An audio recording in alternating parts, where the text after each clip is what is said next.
Bom dia a todos. Nesse dia 15 de outubro, iniciamos a Semana do Médico na Associação Médica do Rio Grande do Sul. Convidamos então os nossos debatedores para vir aqui. Dr. José Carlos Henrique Duarte dos Santos, pediatra de Rio Grande. Dr. Luiz José Abado Duarte, nutrólogo e endocrinologista de Porto Alegre. Dr. Rudimar Porto, pediatra de Caxias do Sul.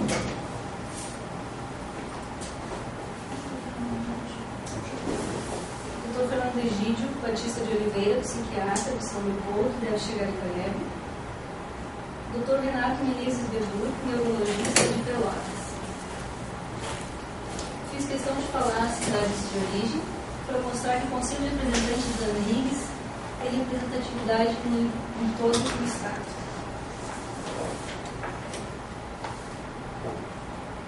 Eu, Lia Maísa Serviço Corteganha, ginecologista e obstetra, estou como mediadora nesta mesa.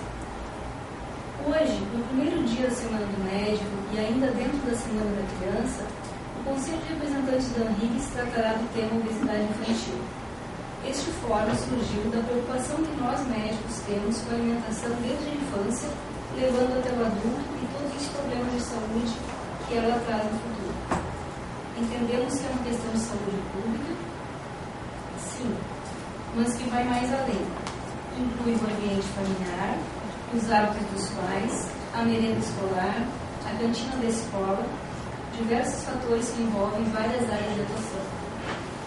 Entendendo a complexidade do tema em discussão, trouxemos para o debate os palestrantes aqui presentes.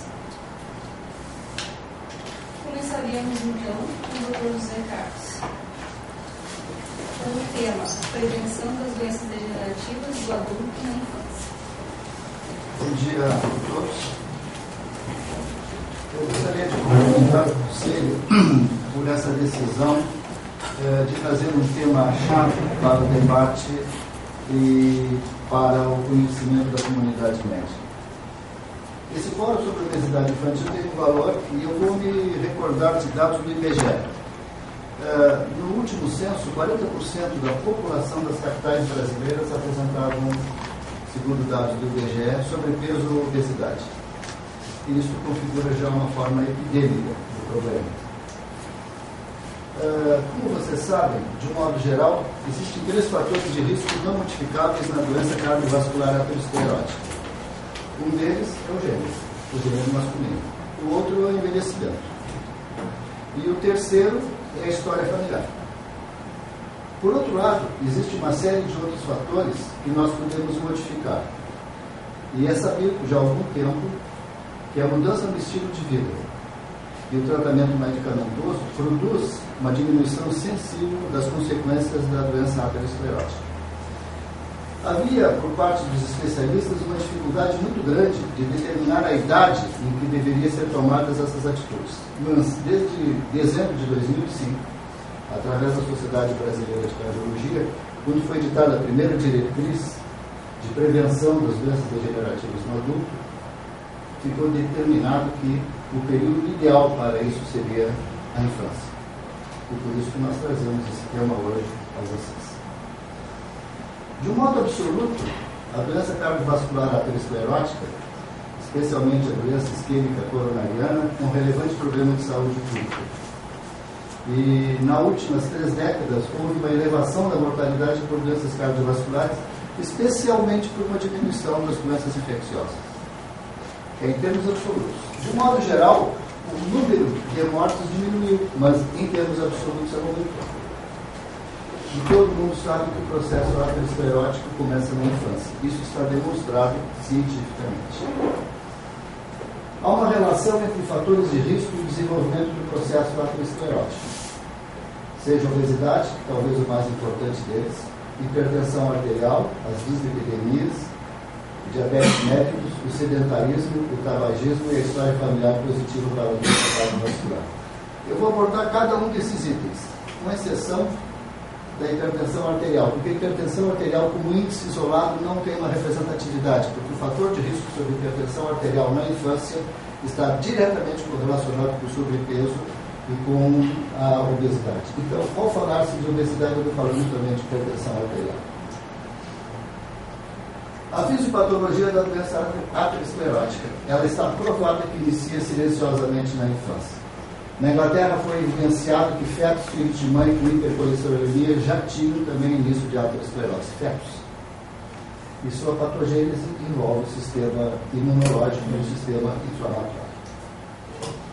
O modo como ela acontece é conhecido. A lipoproteína de baixa densidade é oxidada e acumulada embaixo do endotélio vascular. Ela forma depósitos filiformes de gordura na íntima vascular e isso aí depois é coberto por uma capa fibrosa, formando a placa, e dependendo dos fatores de estabilidade, que nós vamos discutir, ela pode desencadear eventos isquêmicos ou trombóticos. E como é que esse colesterol LDL pode ser aumentado?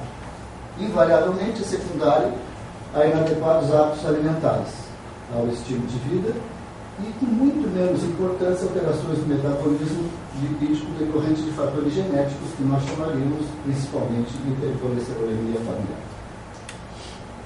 Este é o perfil lipídico para crianças acima de 2 anos e adolescentes determinados pela primeira diretriz de prevenção da aterosclerose na infância e na adolescência. É desejável que o colesterol total situe-se abaixo de 150 mg por decilitro. Ele estaria limítrofe entre 151 e 169, aumentado acima de 170. O LDL é desejável abaixo de 100 e é limítrofe entre 101 e 129, aumentado igual ou acima de 130. E o HDL deveria estar igual ou acima de 45. E os triglicerídeos também abaixo de 100. O limítrofes entre 101 e 129 é aumentado igual ou acima de 130. Sob o ponto de vista de saúde pública, é recomendável fazer análise do perfil lipídico em que crianças? Isso deve ser determinado porque tem um custo. Então, naqueles casos em que os pais ou avós têm história de aterosclerose em idade inferior a 55 anos. Quando os pais apresentam o colesterol total igual ou acima de 240. E quando sejam conhecidos os fatores de risco, como hipertensão arterial, obesidade, tabagismo ou consumo de dieta rica em gorduras saturadas ou trans. Também naqueles casos de patologias infantis, crianças que usam cronicamente corticoides ou que possuem doenças como AIDS, hipotireoidismo, lúpus, doenças renais crônicas, anorexia nervosa. Ou então tem clínica de hipercolesterolemia, dislipidemias de modo geral, xantoma, chantelasmas, arco corneal, dores abdominais ou pancreatite. Eu vou só citar rapidamente a questão da obesidade, porque os aspectos clínicos serão feitos pelo Dr. Gutmar. Qual é o conceito de obesidade infantil? É quando está acima do percentil 95 para a idade, sobrepeso acima do percentil 85. Toda vez que uma criança tem obesidade e ela se mantém pelo menos 3 anos obesa, isso vai apresentar também obesidade na idade adulta. A intolerância à glicose e a intolerância à resistência insulínica são frequentes em crianças e adolescentes. E tudo isso vai ter como causa uma maior predisposição à doença cardiovascular aterosclerótica. É difícil nós determinarmos o que é síndrome metabólica em criança, mas é aceito que em adolescente, havendo uma obesidade abdominal, uma circunferência abdominal acima de 90 dos meninos e acima de 80 das meninas, com os triglicerídeos acima de 150, ou diminuições dos níveis séricos do HDL abaixo de 35, o aumento da pressão arterial acima do P95, o aumento da glicemia de jejum acima de 100, estaríamos falando de síndrome metabólica na infância. Também a obesidade vai levar a maior predisposição a diabetes mellitus tipo 2. Um estudo brasileiro encontrou em crianças e adolescentes com excesso de peso risco 2,8 vezes maior de desenvolverem dislipidemia. E o risco de síndrome metabólica pode ser identificado na primeira década de vida através do IMC e da circunferência abdominal. E uma coisa que é importante, que a gente gostaria de chamar a atenção daquilo que é chamado... existe uma programação metabólica. Isso vai bem comprovado em recém-nascidos prematuros, especialmente aqueles que nascem com baixo peso ao nascimento, os filhos. Essas crianças, de modo geral, têm mais tarde um índice 4 vezes maior de desenvolver obesidade e dislipidemias. Existe uma associação entre o tecido adiposo e as principais células inflamatórias, levando ao aumento da produção de mediadores inflamatórios e a maior liberação de ácidos graxos livres, com repercussão nas células beta das ilhotas pancreáticas e seus receptores como a parede vascular. Sendo isso aí a resistência à insulina, a base fisiopatológica para o desenvolvimento da síndrome metabólica. Uma coisa que é pouco abordada e é pouco ditido, que é sedentarismo. Hoje já existe um questionário desenvolvido pela Organização Mundial de Saúde que pode se medir taxas de gasto ou então taxas de repouso. Há consideráveis evidências que o sedentarismo aumenta o risco para o aparecimento de obesidade, diabetes mellitus tipo 2 e doenças cardiovasculares. Também é comprovado que o exercício reduz a maior mortalidade para as doenças cardiovasculares e aumenta a expectativa de vida. E vocês sabem que cada vez mais, até por medidas de segurança, as crianças ficam horas na frente da TV. As crianças ficam horas dentro dos prédios. Elas têm o videogame, têm os computadores e, pior, ainda mais com acesso à internet. A ausência de áreas seguras faz com que as crianças não se mexam, fiquem em casa. Não existe campus, não existe quadras, não existe esporte. Existe maneira de ficar quieto. Outro fator de risco seria a dislipidemia. Os valores aumentados de LDL, triglicerídeos e reduzidos de HDL têm correlação significativa com eventos coronarianos. 50% das crianças que apresentam valores de colesterol total e LDL em patamares mais altos permanecem nos mesmos níveis após 10 a 15 anos. Então, isso mostra a dificuldade que tem de reverter o estilo de vida. As práticas não são mutáveis, isso se mantém. Identificar a realização e avaliação do perfil lipídico, conforme foi mostrado anteriormente, com maior risco para o desenvolvimento de doença isquêmica. E um dado importante que deve ser feito, nós como pediatras chamamos a atenção, é que a anamnese deve ser dirigida para os fatores de risco. Qual é? Tem hipertensão, tem colesterol elevado, é no pai, nos pais, nos avós e nos tios. Então isso é um componente novo que tem que haver na anamnese dos pediatras. Estudos com tratamento medicamentosos em crianças, principalmente com as drogas comuns, as estatinas, ezetimiba, estão mostrando que tem resultados bons semelhantes aos adultos. A maioria dessas drogas já tem liberação pelo FDA americano. Hábito alimentar inadequado é outro fator de risco. Vocês imaginem refeições fora de casa, a utilização de produtos industrializados e a saída da mãe de dentro de casa para trabalhar na rua.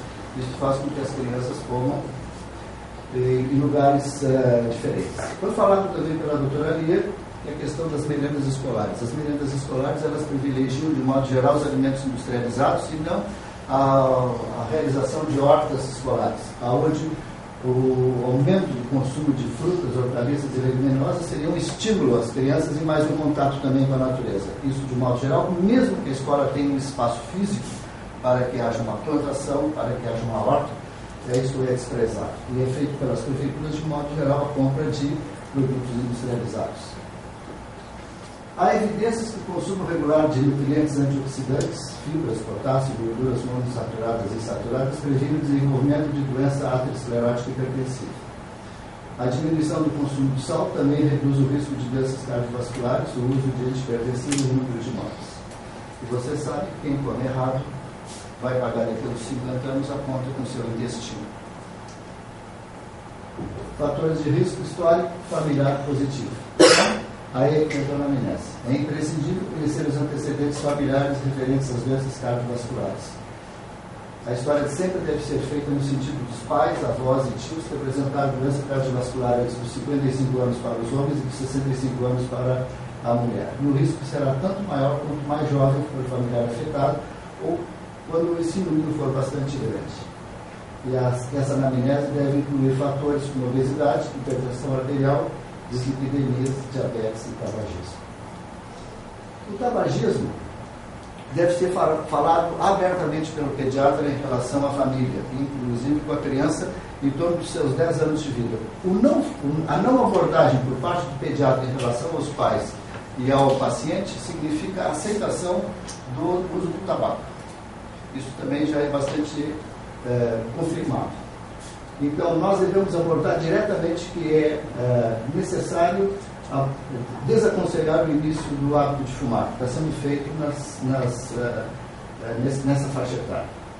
Dados também do IBGE mostram que há uma diminuição em torno de 33% do consumo de tabaco em populações de idade mais avançada, principalmente também na região sudeste e na região sul. Permanece o tabaco estável na região nordeste e no norte. Deve-se investigar o hábito de fumar a partir dos 10 anos, tem que se questionar o hábito de fumar dos pais e advertir sobre os efeitos do fumo passivo na escola, casa, nos ambientes públicos. E o tabaco é aqui como um fator de desestabilização da placa da aterosclerose. Então, só para trazer a nossa discussão. Se nós temos fatores de risco não modificáveis, que seria o envelhecimento, que é inexorável, o sexo masculino, que tem essa predisposição histórica familiar, pelo menos tem alguns princípios, alguns principais fatores cardiovasculares nos quais nós podemos intervir, especialmente o tabaco, a dislipidemia, a hipertensão arterial e a obesidade. Sendo por isso que nós teremos essa abordagem agora com a questão da nutrição, do sono e dos aspectos clínicos da obesidade. Obrigado.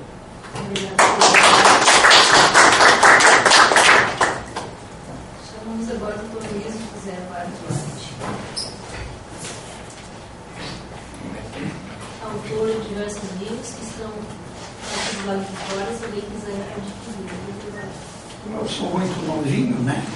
Posso dizer para os rapazes aqui, para vocês todos, que eu estive agora no Congresso Brasileiro de Nutrologia em São Paulo e fiz grande sucesso, não por causa dos meus livros, não por causa da minha experiência, mas porque eu usei durante 4 meses no qual eu coordenei, eu usei o meu exemplo pessoal. Eu estou com 82 anos de idade, acabo de me submeter a todos os exames, esse que o nosso colega acaba de dizer, e estou com todos de acordo com o meu médico clínico, absolutamente normais. E essa era, para vocês que estão começando, a grande chantagem que eu usei até 3 anos atrás para dizer aos meus clientes, faz 3 anos que eu fechei a minha clínica, que eu estava muito bem, e que eles, se quisessem chegar à minha idade com 80 anos, que era, atualmente estou com 82, eles tinham que cumprir as normas que eu pretendo mostrar agora para discutir com as crianças.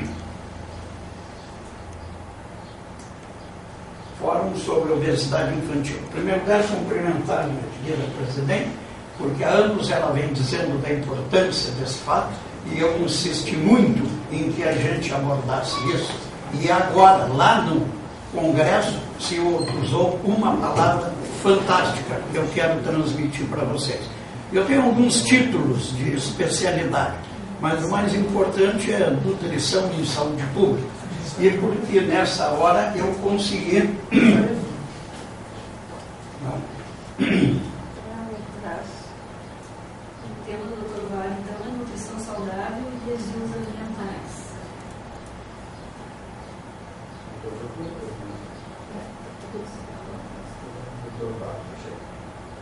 Aí, alterar. Isso. A nutrição saudável e a prevenção. Depois dessa brilhante palestra aí, nós temos que estar convencidos. E aí, para vocês que ninguém sabe, e eu já te passei por alguns problemas sérios até no Congresso, no Conselho, quando alguém disse que eu não entendia nada de ginecologia e obstetrícia, e que eu era o mais famoso nutrólogo, só que eu tive que dizer que eles infelizmente não conheciam que era um termo, porque eu tinha um título de especialista em ginecologia e obstetrícia. Esse sou eu. Importância é ser médico. Aí entra depois outros problemas em relação a outro profissional da área. E a base é a prevenção. Como? Pela educação alimentar. Durante 12 anos eu fui o coordenador da merenda escolar no Rio Grande do Sul. Não tenho tempo para mostrar tudo o que nós fizemos na época, que eu participava de reuniões dos círculos do Pais e Mestres, eu fazia um velho mimeógrafo, eu fazia a reprodução daquilo que eu dizia, e aí então a gente considerava a educação alimentar. Quero dizer para vocês que eu me aposentei da Secretaria de Educação em 94. Portanto, até lá ainda a gente fazia alguma coisa nesse sentido. Como a propaganda é a alma do negócio, eu tenho 2 livros, sendo que esse é o mais famoso, Coma de Tudo Sem Comer Tudo. No primeiro livro, que eu escrevi em 1978, isso era apenas uma chamada lá dentro. Aí o meu editor disse, por que não fazer um livro com esse título que vai dar resolução? E agora o último a apresentar são os alimentos funcionais. E como realmente eu acho, disse ainda agora lá em São Paulo, em palestras que eu dei, que não adianta discutir muito, é ter os 2 livros do Otávio Vale, que aí o cara sabe tudo que precisa de saber. E o pior de tudo é que não existe cadeira de nutrição na faculdade de medicina. Pedro Escudeiro define nutrição como um conjunto de funções harmônicas e solidárias entre si, que tem por objetivo manter a integridade da matéria e conservar. E as leis da alimentação têm que ser obedecidas. São de Pedro Escudeiro, um mestre argentino e hoje usado ainda no mundo inteiro. Tem que ter suficiente, tem que ser completa, ter todos os nutrientes, tem que ser harmônica, uma distribuição entre os nutrientes e adequar as condições do indivíduo. E, opa, vai correr muito. Os meus livros anteriores tinham na capa a pirâmide da alimentação. Aí inventaram a roda dos alimentos. Inventaram uma pirâmide da alimentação e como educação tem que se falar sempre a mesma língua, eu passei a utilizar então a pirâmide da alimentação. Só que atualmente está tentando se voltar para a roda dos alimentos, porque ela representa o conjunto de todos os alimentos. Num grupo do leite, num grupo da carne, um grupo das frutas e verduras e os carboidratos. A pirâmide está aí, que todo mundo conhece, e pelo amor de Deus, não é remédios que se põe na pirâmide, são alimentos. Não é dizer que o exercício tem que ser feito e se põe na pirâmide. A pirâmide é exclusivamente de alimentação. Componentes da dieta, vocês todos aprenderam isso. Por incrível que pareça, nós aprendemos que não se deve receitar. Por isso, na minha clínica, o mais famoso que tinha eram os bilhetinhos dos cardiologistas para mim. Vale, tu é a minha última esperança. Me mandava uma mulher em que eles tinham proibido proteínas, porque ela sofria do rim, carboidratos, porque ela estava obesa, e qual é a outra? Gorduras, porque essas faziam mal. Há uns anos para cá, e nós tivemos lá agora professor da Universidade de Harvard, que foi o homem que descreveu as gorduras trans e se tornou famoso por causa disso. Só que eu me permiti discordar dele agora, porque ele está na campanha contra o leite, na Unimed. Na Unimed, desculpa, na Secretaria de Educação tinha o apelido de Dr. Leite. Fui eu que introduzi o leite in natura na alimentação das crianças. Isso aqui é que eu queria chamar a atenção de vocês. Me lembro que na PUC, onde eu fui professor, depois de uma aula que eu dei, um doutorando, não um residente, que tinha vindo ali da vila que nós temos ali na PUC, me diz, coisa horrível, eu acabo de receitar gelatina para os familiares das pessoas ali. A gelatina realmente tem 85,6% de proteína. E o leite humano, 1,2%. Não dá para dizer que não teria que se dar gelatina para as crianças, né? Então, isso é uma das coisas que gerou muita confusão. Por isso, eu me tornei professor de nutrição graças a esse slide. Esse slide mostra aqui, não sei se isso daqui pode ser no centro. Opa. Aqui nós temos uma proteína completa, que tem todos os ácidos aminados existentes, em proporção correta para absorção. Aqui nós temos uma proteína incompleta, em que nós temos uma grande quantidade de um aminoácido, mas uma pequena quantidade dos outros aminoácidos. E aí nós podemos fazer uma mistura proteica, que é essa aqui, em que foi corrigido isso em relação às proteínas. E aqui é que entra a história da gelatina, porque a gelatina não tem 2 aminoácidos. Se eu considerasse isso aqui como uma barrica, no meu tempo as barricas eram de madeira, de chope, e era mais fácil falar de chope do que falar em outra coisa. Então, se nós considerássemos todos os aminoácidos, aqui, então, essa seria a proteína completa. Aqui, se falta 2 aminoácidos, quanto eu posso botar de líquido dentro de uma barrica dessa? Nada, né? Porque não pode ser absorvido, sei lá, a nível da absorção intestinal. Então, nós temos que corrigir. E aí, então, o que surgiu? A gelatina tem 85,6% e a absorção é 0. Se eu comer gelatina sozinho. Agora, meu filho, que é um grande tomador de leite e um grande comedor de gelatina, mistura 1 litro de leite com a gelatina. Então, nós vamos corrigir os ácidos aminados que faltam na gelatina. Mas vai sair muito mais caro do que nós tomar o leite sozinho. Não é? E a absorção do leite humano é 100%. E, portanto, a grande solução, na minha opinião, é o aleitamento materno. Desde todo o obstetra tem obrigação de ensinar às suas clientes que elas devem dar de mamar, pelo menos durante 6 meses. O valor energético da dieta é constituído de proteínas, carboidratos e lipídios, e recomendamos a proporção: 15% para proteínas, 60% de hidrato de carbono e 25% de lipídio. Quando eu fui para os Estados Unidos para fazer o meu mestrado, se dava para o diabético uma proporção de 40% de lipídios. Na Universidade de Nova York, e na maior clínica de diabetes que existia na época, eles demonstraram que ninguém mais morria de diabetes. Todo mundo morria de arteriosclerose, com 40%. E posso dizer para vocês, quando eu voltei para Porto Alegre, eu tive que discutir, né, uma turma que usava as dietas ainda tradicionais de 40%. As variações encontram entre parênteses. Uma coisa que eu sinto falta de uma linha.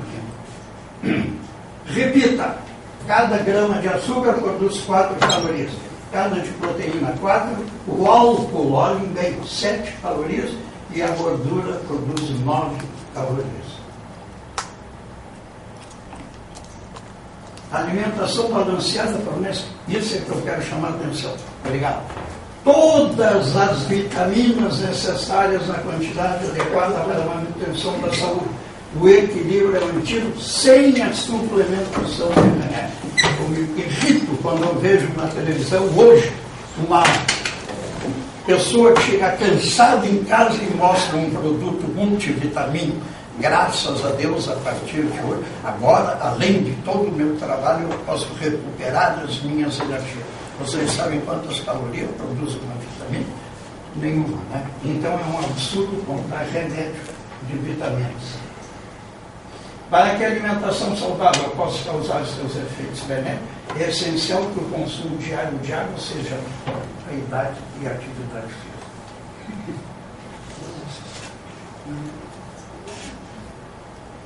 Isso aqui é uma coisa que eu vejo sempre. Posso garantir para vocês que as minhas provas têm sempre uma pergunta capciosa. O que é a maior fonte de vitamina A? Qual é a maior fonte de vitamina A? A cenoura, não é? Só que a vitamina A só existe nos alimentos de origem animal. Os outros são os carotenos. Agora começamos. Foi provado aí Posso garantir que só se falou em obesidade praticamente num congresso inteiro, porque essa é realmente um grande problema do momento. Que bonito isso aqui, né? O doutor falou na família. Eu nunca identifiquei, esse aqui não é um cachorro, você é um gato. Opa! Ah não, esse aqui não podia entrar agora. Aqui, ó. Mas é um bichinho. Até o gato ou o cachorro está um gordo nessa família. Eu não acreditava em obesidade genética. Existe hoje comprovada com síntese americanos, mas eu considerava apenas como sendo um problema familiar. Não vamos querer os nossos filhos assim, não?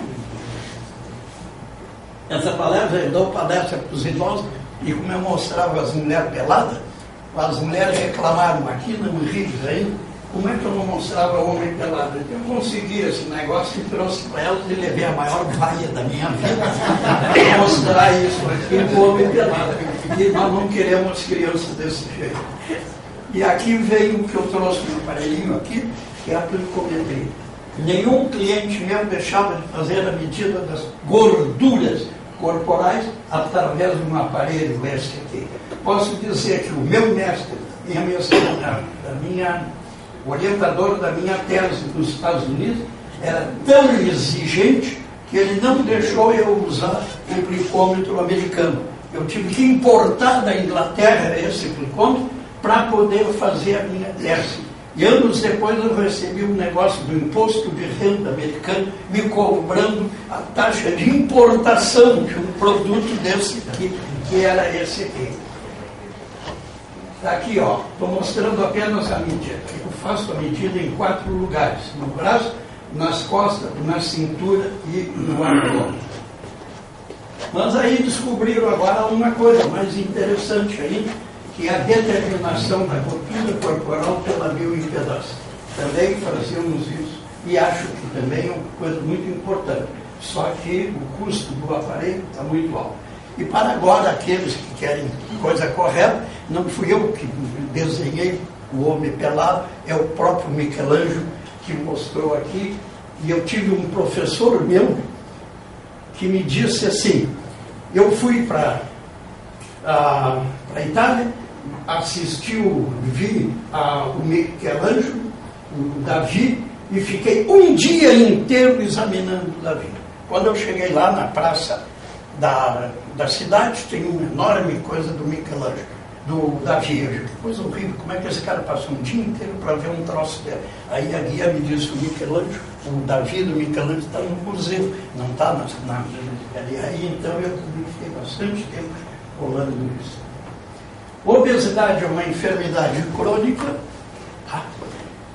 que se caracteriza por acumulação excessiva de gordura a um nível tal que a saúde fica comprometida. Eu criei uma pirâmide, onde eu boto aqui embaixo as frutas e verduras. Os carboidratos passaram para cá, aqui temos o leite e a carne. Isso foi muito comentado e muito discutido, e consegui vender num dos congressos em São Paulo todos os meus livros, porque uma médica argentina subiu lá no pódio, numa palestra dela, com um dos meus livros na mão, e disse que o Dr. Vale estava inventando uma pirâmide que ela já tinha inventado vários anos antes, que era com aqui embaixo com isso. Mas como ela disse, mas ele foi tão esperto que ele botou a data onde ele publicou a primeira vez. Então eu tenho que dizer que ele apresentou antes do que eu. Depois dessa propaganda, precisava querer fazer propaganda por ele. Emagrecer é baixar gordura e não peso. Podemos discutir isso depois. Tem um horror de ver, considerar. Estou aprendendo aqui, viu? Emagrecer é baixar gordura e não peso. Emagrecer é. Opa! Vai voltar. É baixar a reserva de gordura e. Isso aqui eu trouxe bacaninha. No meu tempo era um slidezinho que a gente botava. Emagrecer é baixar a reserva de gordura e engordar e aumentar a reserva de gordura. Isso não deve ser confundido com ganhar ou perder peso. Mike Tyson, que todo mundo já ouviu falar, avaliado pelo índice de massa corporal, era obeso, porque ele tem mais de 40% de índice de massa corporal, só que ele é uma massa, era pelo menos, uma massa de músculos. Na prática dietética de emagrecimento, não conte caloria das frutas e verduras. Tenho apanhado muito nutricionista por causa disso, mas como fui eu que criei o primeiro curso de nutricionistas aqui do Rio Grande do Sul, os caras têm que me respeitar por causa disso. Quanto mais verduras, legumes e frutas você comer, mais você emagrece. Evite as frituras. As gorduras vegetais e as animais engordam igualmente, pois fornecem o mesmo número de calorias. É fundamental que seja respeitado o princípio. Aí eu criei esse título. Coma diariamente um alimento de cada dia. Aqui aparece só agora umas coisas para ilustrar. Bebidas. Estamos a cerveja, que muitos dos meus clientes diziam que não comiam nada, só tomavam 1 litro de chopp por dia. Temos o chopp, temos o vinho, temos isso. E aí, já foi citado, é o exercício. Mexa-se.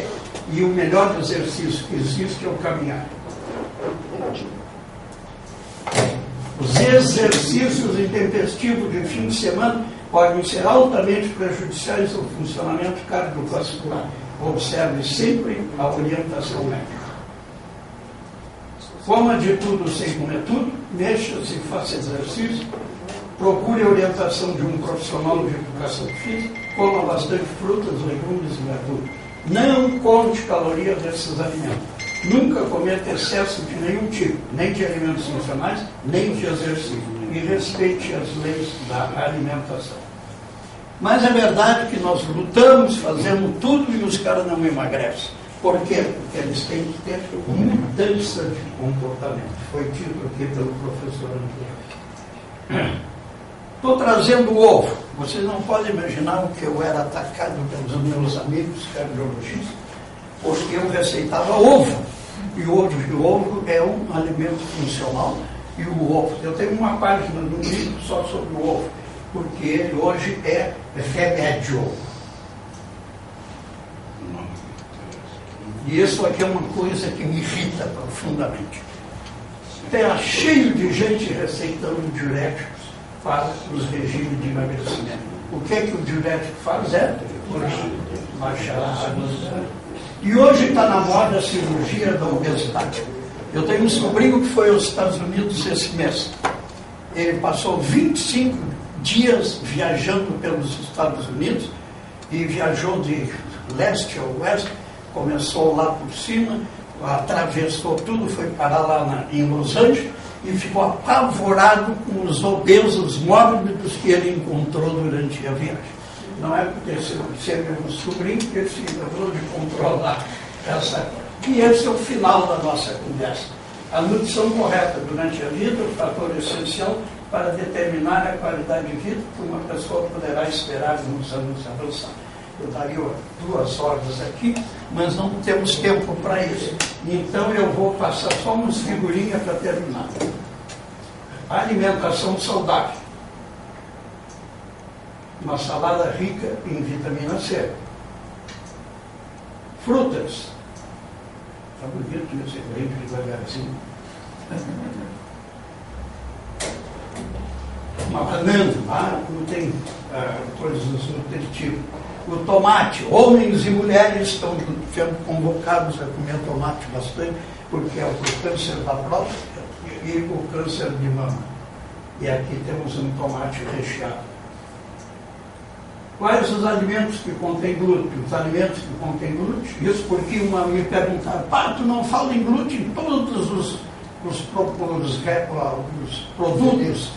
comerciais falam em glúten. Então é bom saber que é uma proteína que pode provocar diarreias, e o alimento que contém glúten são o trigo, centeio, cevada e a aveia. Isso aqui, voltou essa frase, porque essa frase fui eu que inventei.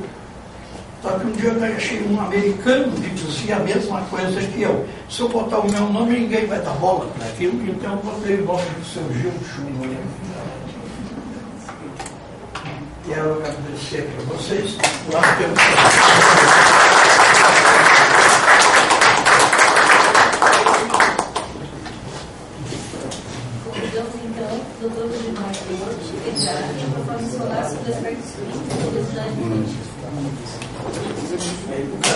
complementar a base. Foi sem querer, foi.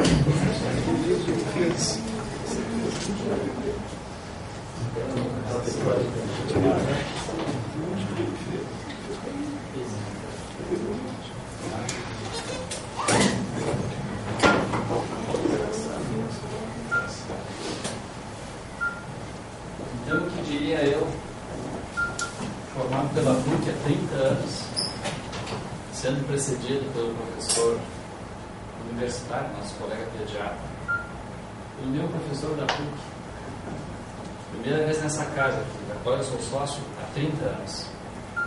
Uma responsabilidade um pouquinho maior que a de vocês, porque agora a plateia é um pouco maior, passados uns minutos, e esse tema, obesidade infantil, é um tema que tem preocupado os pediatras nos últimos anos, porque a incidência de obesidade no mundo inteiro, nos Estados Unidos e no Brasil, ela vem aumentando consideravelmente. Nós, basicamente, nós pediatras, nós tratamos da obesidade infantil como uma questão inicial de prevenção. O pediatra, inicialmente, ele pode fazer isso. Quando a obesidade está determinada já na criança, a gente vai poder procurar fazer o diagnóstico apropriado. É um slide bem capcioso esse, né? Que mostra o comportamento do lado esquerdo, do lado direito das nossas crianças, né? Que têm sido abandonadas por pais e mães, ficam sozinhas em casa por muito tempo, frequentam escolas e creches sem a supervisão dos alunos, sem a supervisão dos responsáveis. No meu entendimento, é um dos principais fatores que mostram o aumento da obesidade infantil nas crianças. Definição. Obesidade é definido como um excesso de tecido adiposo. É um distúrbio metabólico complexo decorrente de fatores como os principais, os genéticos, ambientais e comportamentais, também socioculturais, neurológicos e endócrinos. Fiz um trabalho grande, achei que fosse falar tudo sobre obesidade infantil, 45 slides, e o enfoque, depois de 2 semanas, me disseram que seriam os aspectos clínicos da obesidade infantil na criança. Mas eu faço questão de mostrar esse slide aí, essa diapositiva, porque os fatores neurológicos, estudando, a gente acaba revisando toda a obesidade infantil, a fisiopatologia, os 400 genes envolvidos na questão da incidência da etiologia da obesidade infantil e os fatores neurológicos, para a gente poder começar a entender por que aquela criança chega no consultório que é obesa, muitas vezes é aquela criança que não come muito. E na fisiopatologia a gente vai entender que esses 400 genes, aqueles fatores todos, e quando falam dos fatores neurológicos, aqueles neuropeptídeos, alguns que provocam anorexia, são os anorexígenos, e outros que provocam os orexígenos. São hormônios, são fatores que fazem com que a criança coma mais, portanto, engordando.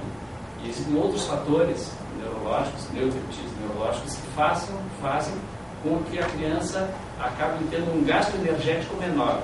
No meu entendimento, mostrando por que algumas crianças acabam não comendo muito durante o dia e acabam, mesmo assim, acabam engordando. Eu vou passar pela prevalência, vou passar pela etiologia, vou passar pela fisiopatologia, continuando o diagnóstico, e basicamente vou procurar me centrar aqui no diagnóstico, que essencialmente o diagnóstico de obesidade infantil na criança se faz pela história, pelo exame físico e pelos dados antropométricos. Depois nós vamos detalhar em cima de cada um desses índices, dessas medidas, né?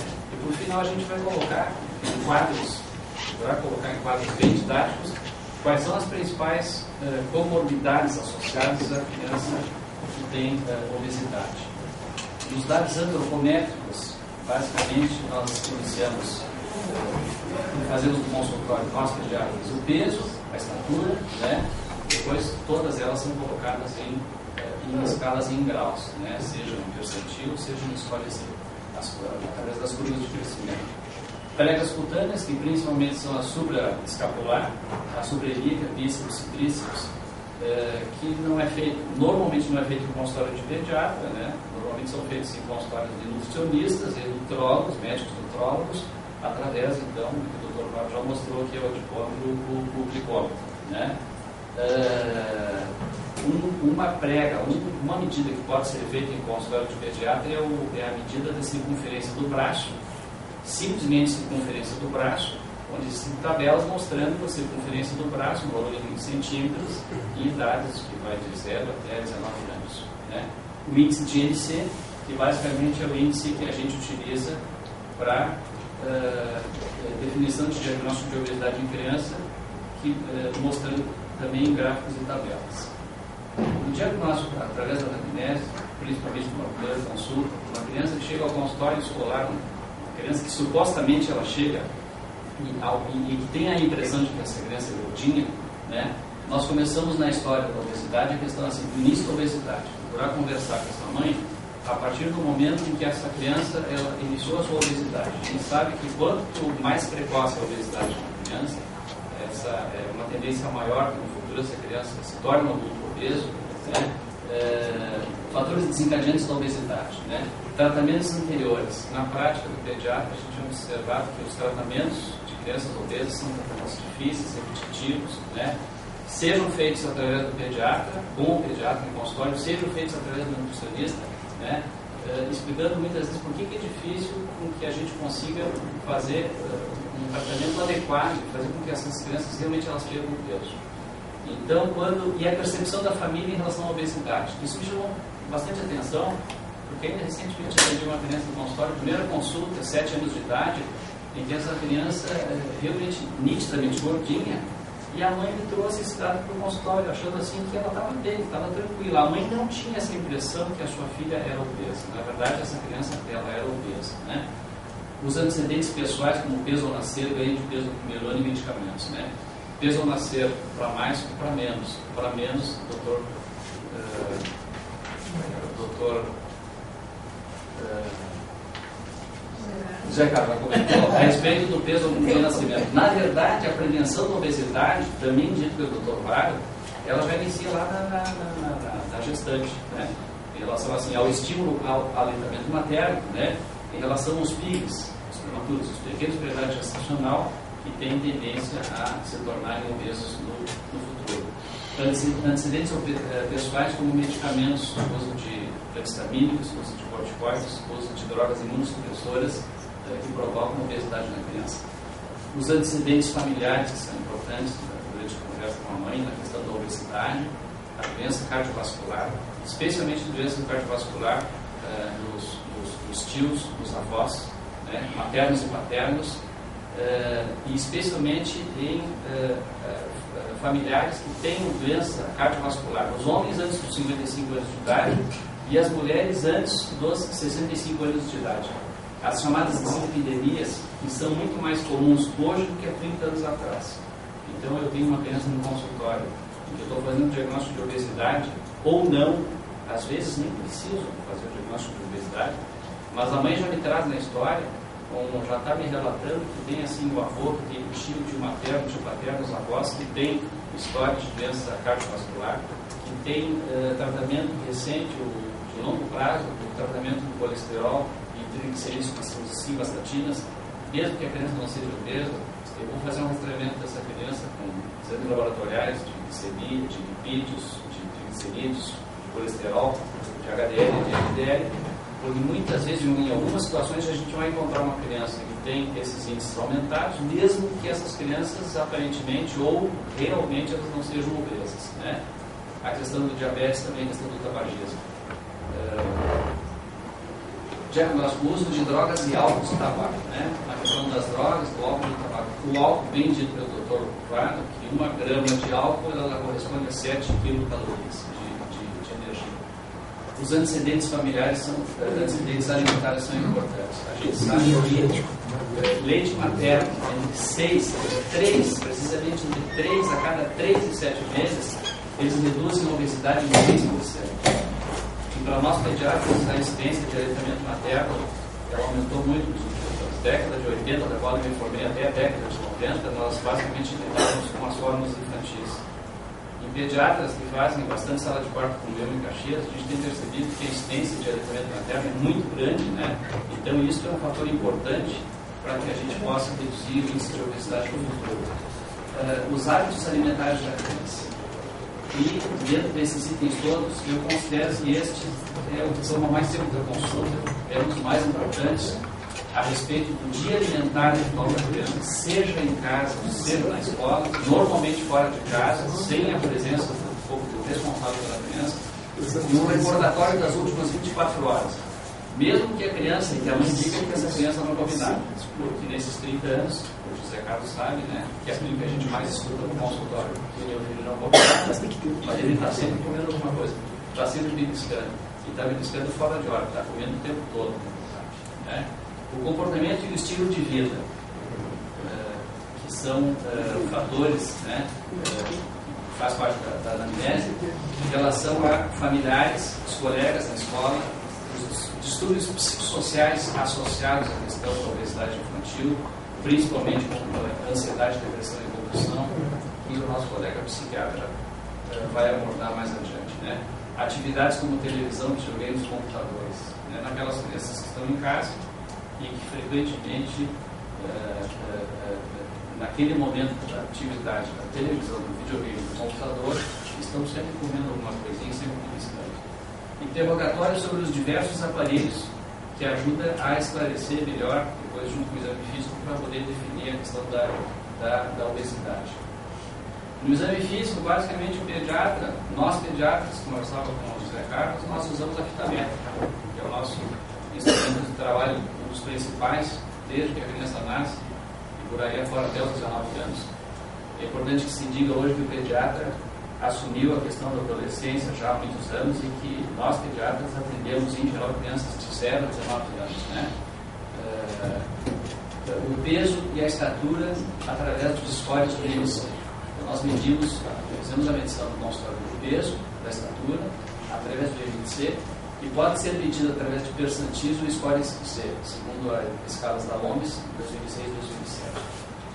Prega componente occipital e circunferência do braço, que dão uma estimativa de adiposidade. Né? Como a gente, pelo menos eu pediatra, não tem o aparelho adequado no consultório de olho, a gente acaba não medindo. Circunferência abdominal, ela pode ser medida. Na verdade, como uma medida indireta e uma medida exclusiva. Assim. O diagnóstico da obesidade é um conjunto todo, de anamnese, exame físico, que tu vai fazer essas medições todas, para os nutrólogos e nutricionistas que têm a impedância elétrica, que tem o tripômetro, certamente vai ser todos os índices que vão definir o diagnóstico. Circunferência abdominal pode ser medida em consultório, né, medida entre o ponto médio da última costela fixa, a décima, e a borda superior da cristaleira, que basicamente dá uma estimativa, uma avaliação indireta da gordura visceral. Existem tabelas em criança também, em crianças de 0 a 19 anos, que mostram especificamente para determinadas idades, né, o máximo e o mínimo da medida da circunferência abdominal. O estadiamento puberal, que são os critérios de Tander, né, tem estudantes de medicina na plateia, a respeito dos critérios de Tander, que servem para fazer o estadiamento, então, no momento da puberdade, para aqueles pacientes obesos que desenvolvem uma puberdade precoce, principalmente na questão das síndromes dos ovários policísticos em meninos. E associado a isso, como um fator que está associado à obesidade, é a pressão arterial sistêmica, que deve ser medida nas crianças com ambientes apropriados, né, com a técnica adequada, e que existem tabelas específicas a respeito da definição de pressão arterial sistêmica. Esse aqui é um gráfico que mostra de uma forma geral aquilo que eu vou procurar, segundo a anamnese física, diagnóstico dos principais sinais clínicos que estão associados à criança obesa, né? Então aqui nós temos os sinais patológicos, né? Adeltose nigricans, infecção fúngica, estrias, cervite, acne, hirsutismo e funiculose. Os ortopédicos na criança que tem obesidade infantil, joelho valgo, epifisiólise da cabeça de fêmur, osteocondrites, artrites degenerativas e reabdômen, né? Cardiovasculares e hipertensão arterial sistêmica. Os sintomas respiratórios, síndrome da apneia obstrutiva do sono, que o colega neurologista vai abordar mais tarde, a questão da asma. Sinais clínicos hepáticos, na verdade, procurando polipitíase, doença gordurosa não alcoólica em criança, né? Claro que nos adolescentes mais tardiamente fazem uso de álcool, a doença gordurosa alcoólica. Gastrointestinais, como presença de refluxo gastroesofágico, muitas vezes associado a esofagite, que provoca uma dor external, constipação intestinal nessas crianças que são obesas, Sintomas geniturinários, né? A síndrome dos ovários policísticos, que são bem frequentes e preocupantes, né? São sinais de aparecimentos de puberdade antes dos 18 anos, né? E os tardios acima de 16 anos. Sistema nervoso, tumor cerebral e problemas psicossociais. Basicamente, agora a gente vai falar, em relação ao diagnóstico, das morbidades associadas à obesidade em que são encontradas, segundo a anamnese física, síndrome metabólica, hipertensão arterial sistêmica, as dislipidemias, alterações do metabolismo glicídico, doença gordurosa hepática não alcoólica, ortopédicas, dermatológicas, síndrome da apneia obstrutiva do sono, síndrome de ovários policísticos e alterações do metabolismo ósseo. Em relação à síndrome metabólica, o doutor José Carlos já comentou, que nós, essa síndrome metabólica, ela vem sendo estudada assim, já há bastante tempo, ela não tinha um critério ainda muito definido. Essa síndrome metabólica, com essa conceituação, ele vale, segundo pesquisas feitas da Federação Internacional de Diabetes, que determina a síndrome metabólica em crianças de 10 a 16 anos, né? com a hipertrigliceridemia acima de 150, com baixo colesterol, um HDL abaixo de 40, que o ideal seria acima de 45, uma hipertensão arterial sistólica acima de 130 e maior ou igual diastólica acima de 95. Intolerância à glicose, seria de jejum acima de 100 ou pacientes já com diabetes tipo 2. Em relação à hipertensão arterial sistêmica, nós podemos buscar já na anamnese a anamnese alimentar da criança. Já começando desde pequenininho, quando a gente determina aqueles 10 passos da OMS, né, da alimentação saudável em criança dos 10 passos. E um dos passos importantes, e que o pediatra trabalha desde as primeiras consultas, né, é a diminuição da ingestão de sal nesses pacientes desde a tenra-idade. Sintomas que na criança geralmente são ausentes, o exame físico medindo a pressão arterial sistêmica, 3 medições na posição sentada com técnica adequada. As dislipidemias, que também têm sido comuns, né? Na anamnese nós vamos buscar a anamnese alimentar com um aumento da ingestão de alimentos ricos em gordura e carboidratos, tá? E principalmente com antecedentes familiares de dislipidemias. Geralmente são pacientes que não têm sintomas, e no exame físico desses pacientes, normalmente a gente vai encontrar a presença de xantomas e a presença de acantoses igníveas. Alterações do metabolismo glicídico. Praticamente todas essas alterações do metabolismo glicídico, na obesidade, as doenças cardiovasculares, síndrome da apneia obstrutiva do sono, né, elas estão hoje basicamente ligadas a questões dos ovários policísticos, da resistência à insulina. Esse é o principal mecanismo fisiopatológico que provoca essas alterações todas, é a resistência à insulina. Alterações de metabolismo glicídico, anamnese, história materna de diabetes gestacional, história de retardo de crescimento intrauterino, história familiar de diabetes tipo 2, obesidade, hipertensão arterial sistêmica e doença cardiovascular. Sintomas geralmente são ausentes. No exame físico, muitas vezes nós vamos encontrar no paciente uma obesidade central, acantose igníveas, sinais de hiperandrogenismo, adiplomastia, andromastia, síndrome da apneia obstrutiva do sono e estado esteático negativo. A doença gordurosa hepática não alcoólica, menos frequente, né, na anamnese, buscando a anamnese alimentar, ingestão de álcool, acidentes familiares, essa questão aí. Sintomas que geralmente são ausentes, muitas vezes apresentando náusea, desconforto no quadrante superior direito. Exame físico, hepatomegalia.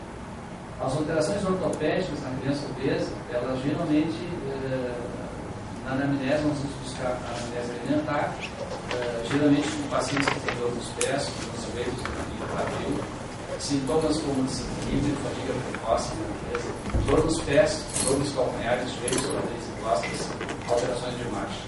E no exame físico, muitas vezes nós vamos encontrar, na maioria das vezes, aqueles pacientes que são bastante obesos, principalmente os adolescentes, tíbia vara, joelho e valgo, claudicação, lordose cervical e lombar, abdômen protruso, sinais inflamatórios das articulações. E aí tem aquelas doenças todas que os pediatras conhecem, como a doença de Severe, que é a alteração inflamatória do calcanhar de trás, a doença de Lex-Percy-Palger, que é a doença inflamatória do quadril, né? Alterações dermatológicas, anamnese. A beleza alimentar, hábitos de higiene e vestuário, roupas muito apertadas, roupas sintéticas, antecedentes familiares de diabetes, né? E no exame físico desses pacientes, acantose nigricans, infecção fúngica, estria, celulite, acne e região das cólicas, né? A apneia obstrutiva do sono, né, que é muito frequente em pediatria, começa lá na tenridade, lá com o pediatra observa os aumentos das adenoides das amígdalas, passando pelas crianças maiores que desenvolvem obesidade e esses pacientes que acabam desenvolvendo a apneia obstrutiva do sono, que o colega mais adiante vai abordar. Investigar sonolência diurna, dificuldade de aprendizado, alterações comportamentais e cognitivas e antecedentes familiares. Sintomas noturnos como vômitos, pausa respiratória, sono agitado, múltiplos despertares, sintomas diurnos como respiração oral, sonolência excessiva, cefaleia matinal, déficits neurocognitivos, a curto ou a longo prazo, questão da hipóxia, né, e alterações de comportamento. O exame físico, déficit de crescimento, inclusive do lado inferior, malfusão, respiração oral, infecção arterial sistêmica, corpo pulmonar, alterações de comportamento e sonolência.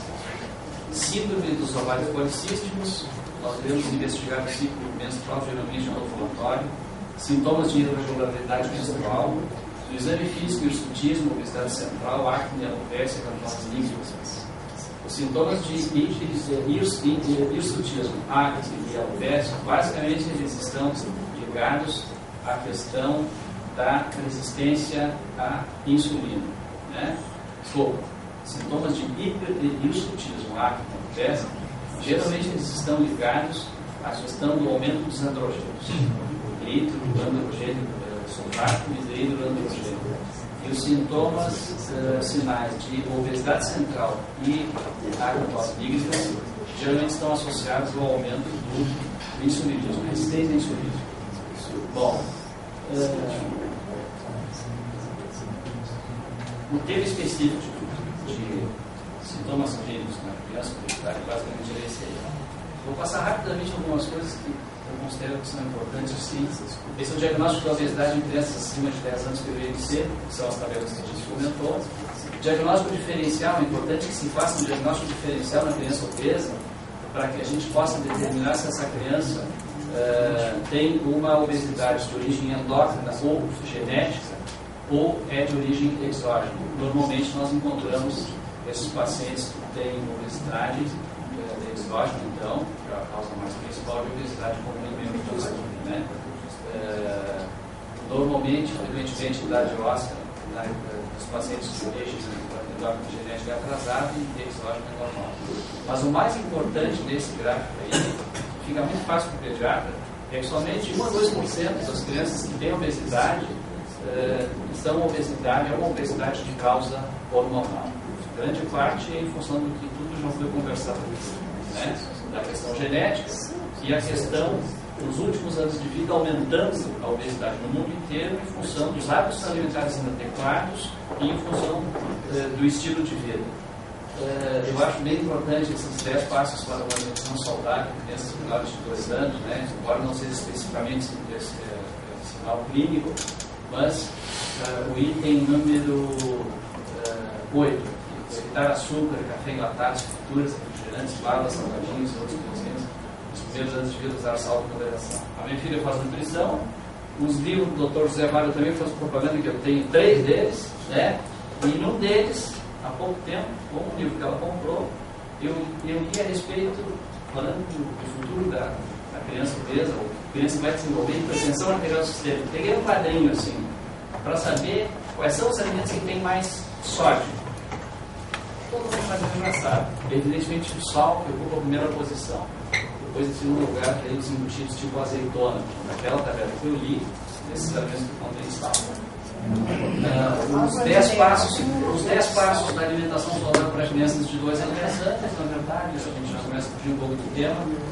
Ele trouxe a pirâmide alimentar que considera ser saudável. Essa aqui é a pirâmide alimentar que a gente não considera para ninguém, não pode mostrar para ninguém, só para o público presente que celebra, né? Mas tudo que a gente possa entender que esta é a verdadeira, esta é a pirâmide alimentar que é adotada pela criança mal alimentada hoje, né? Que começa lá em cima por aquelas guloseimas, né? Que come pouco feijão, pouca carne, pouca legume, fruta, legumes e verduras. Bom, aí quando eu tenho um paciente em consultório, uma criança obesa, eu começo dizendo para mim o seguinte: a primeira forma de tu resolver essa questão e de tu ajudar bastante é tu estimular o consumo de frutas, legumes e verduras no teu pequeno paciente que está obeso, porque com isso tu vai estimular uma dieta adequada, no futuro tu vai prevenir as doenças do cólon, os cânceres de cólon, mas principalmente que tu não trata a obesidade só perdendo peso ou só usando medicamento.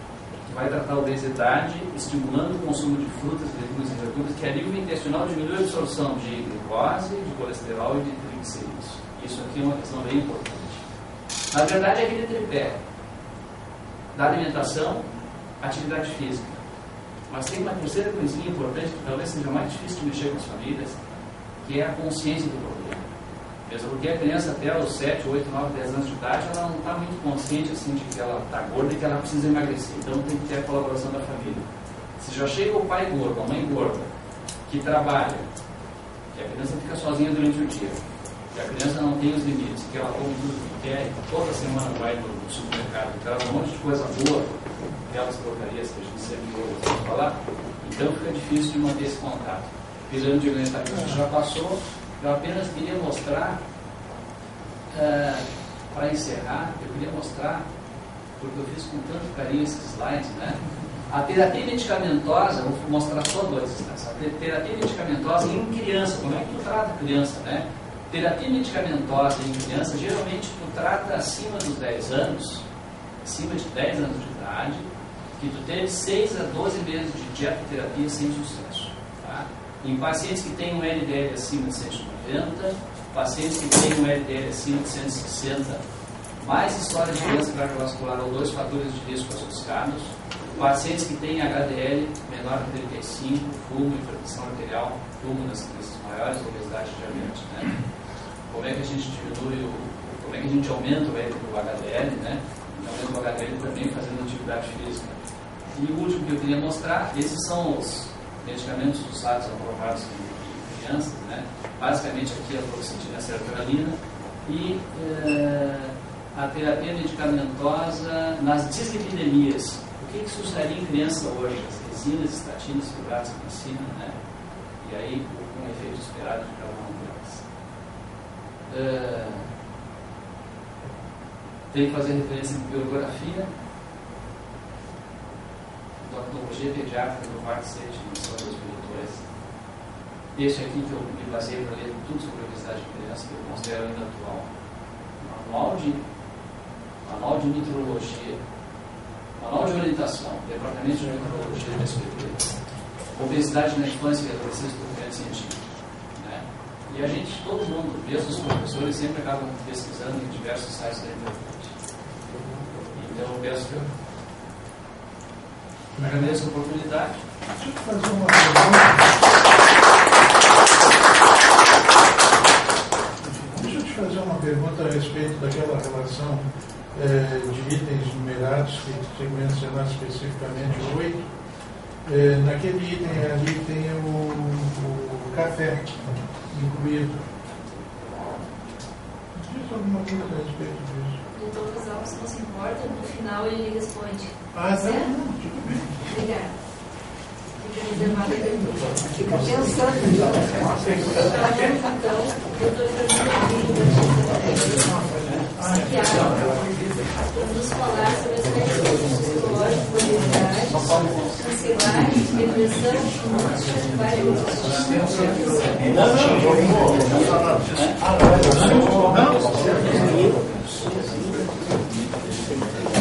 Bom dia a todos, minhas desculpas se você ficar trancado em Canoas, é muito divertido ficar lá no meio do acidente. Eu fiz uma apresentação, mas antes eu gostaria de agradecer a oportunidade. Acho extremamente oportuno que essa casa se preocupe com um tema tão difícil, aparentemente simples, tá? Mas ele é extremamente complexo e atinge a todas as nossas atividades. Eu queria agradecer então a oportunidade. Eu tinha feito uma apresentação, eu olhei e disse, caramba, eu achei uma coisa muito chata, né? por tratar de coisas que eram muito repetitivas e eu achei que elas nem espelhavam a grandeza do assunto. Eu tenho uma vantagem a gente chegar, tu pega todo o andamento dos colegas, né, algumas grandes autoridades no assunto, que nos deixa muito feliz de poder participar e poder tentar contribuir. Eu quero fazer uma fala mais aberta, pegando um aspecto que é comportamento. Tá? Todos usaram a necessidade e a existência de alteração de comportamento. Eu estava me dando conta que o assunto ele engloba dois mundos. Tá? O mundo interno, que praticamente é o mundo do bebê, e o contato desse mundo interno com o mundo externo, que é um grande fator de mudança. Claro que a humanidade sempre vai tendo alterações de comportamento, mudanças. A história é a descrição desses comportamentos, mas tem algumas coisas que são marcantes. Tá? Quando eu estava falando, eu vim há poucos dias dos Estados Unidos e realmente chama atenção a obesidade mórbida. Ela é um fenômeno que a gente aqui não tem noção. Aqui não se tem noção do que é a população extraordinariamente. Mas assim, então eu estava tentando ver que até um determinado tempo da humanidade, as alterações do comportamento, eu vou me centralizar no comportamento materno, comportamento feminino, que eu acho que é a grande expressão. Assim, ele pouco tinha alterado. O papel da mulher era muito definido, né, em relação ao parto, à ampliação e o vínculo do seu bebê. Eu estava me dando conta esses dias, quando estava preparando esse material, estava passando ali esses canais Sky, e que na natureza esse período de maternidade dos grandes animais, ele é muito superior ao nosso. Né? As baleias, os golfinhos, mas em geral uma média de no mínimo 3 anos de dedicação extremamente ao seu bebê, ao seu filhote, sem o qual ele não pode sobreviver de uma maneira que ele tenha condições de competir dentro da natureza. Ele pode ser criado dentro de tanques, mas ele é completamente inábil dentro da natureza. Tá?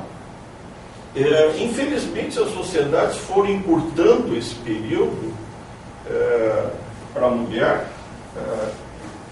e isso trouxe consequências muito graves.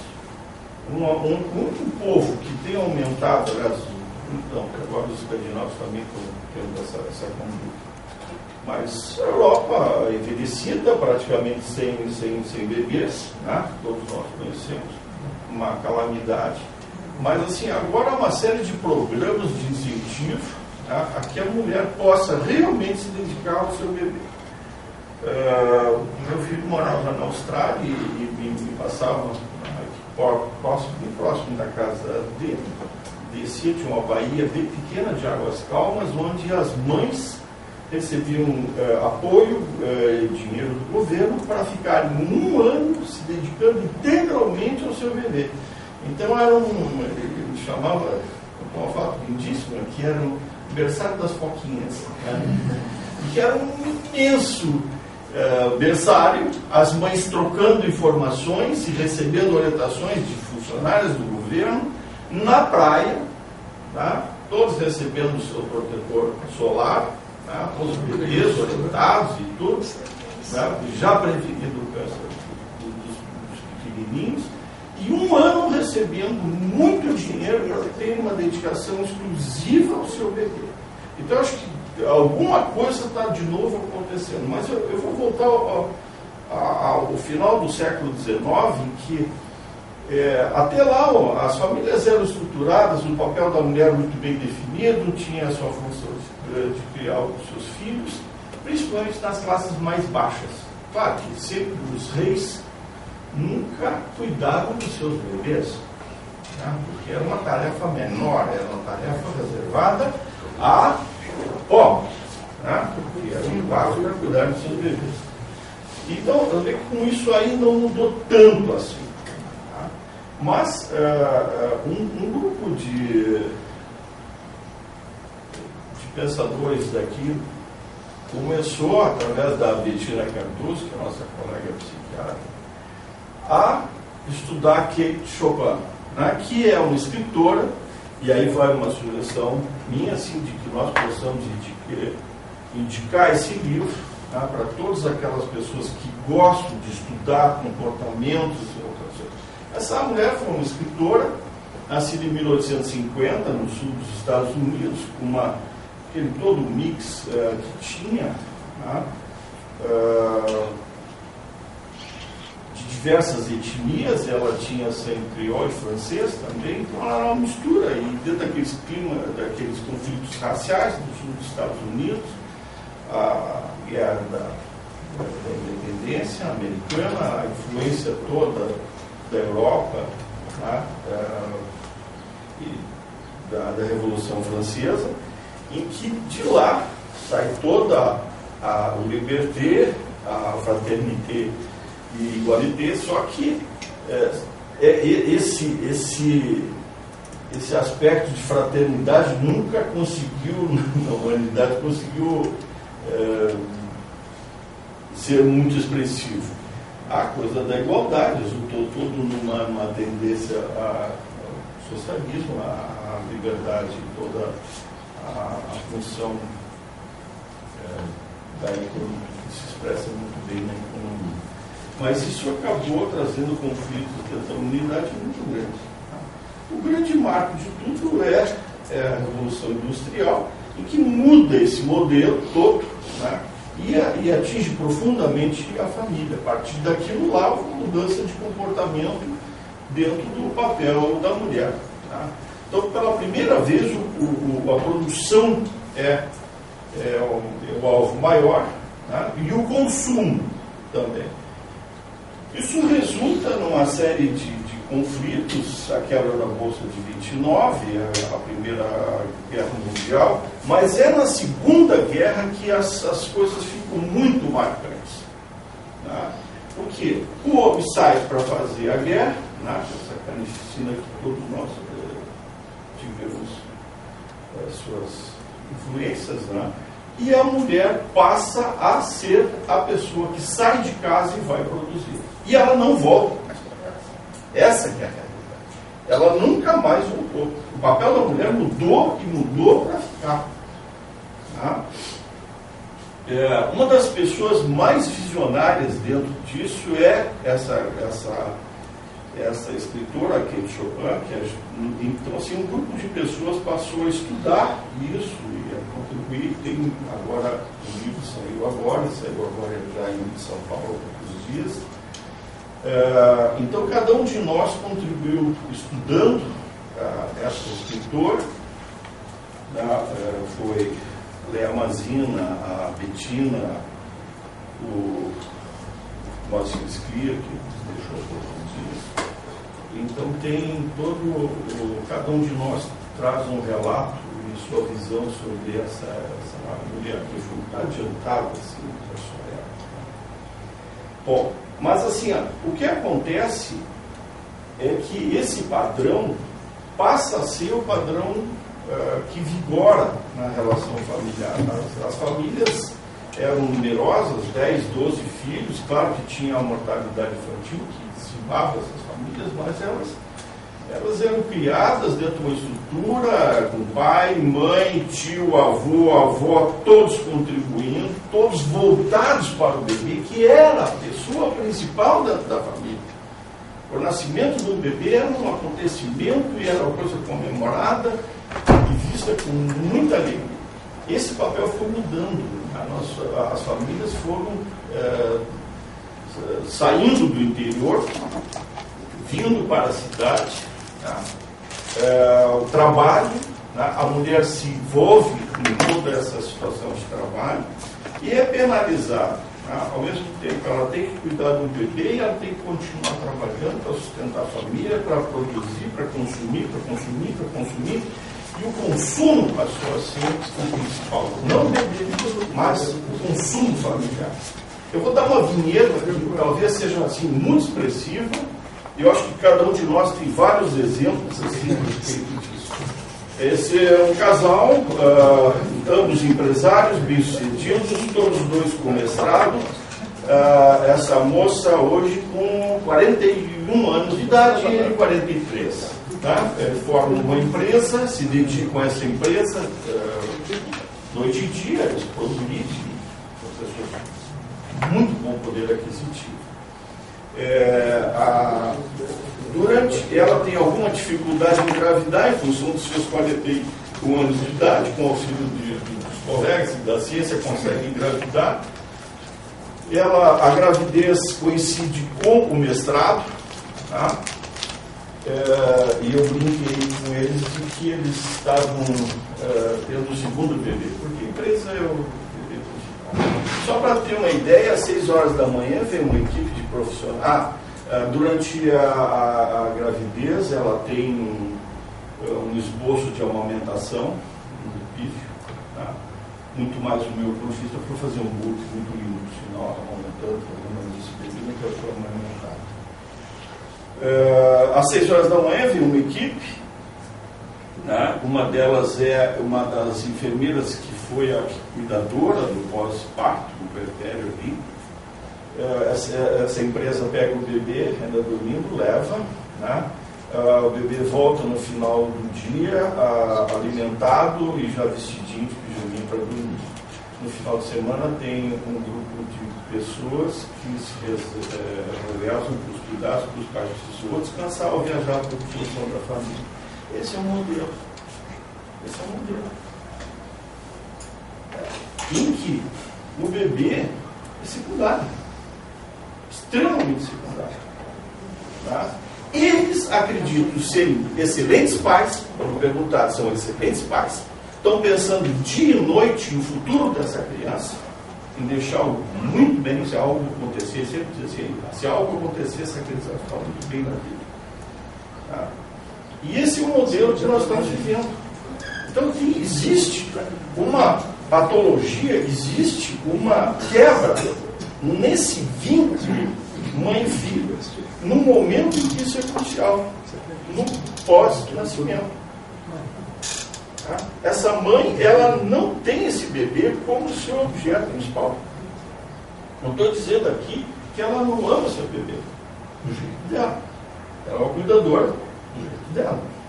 Tá? Ela acha que indo para a empresa, tomando conta da parte administrativa, né, como ela faz, ela está organizando, tocando a sua família, cada um tem que sair de casa para cumprir o seu papel, inclusive o bebê. Tá? Então, assim, é dentro desse mundo que nós estamos vivendo. Eu digo que ainda aqui no Rio Grande do Sul a nossa situação é privilegiada. Tá? Trabalhos de profissionais, pediatras orientando e voltando para a amamentação, que é uma coisa fantástica, que é o grande papel que eu vejo do pediatra, né? É todo fazer esse trabalho de orientação, de valorização da mulher que amamenta. Né? Nós ainda temos uma posição privilegiada, agora o resto do mundo não amamenta mais. Não existe isso. Tá? Vocês podem procurar isso nos Estados Unidos, isso é uma realidade que tem.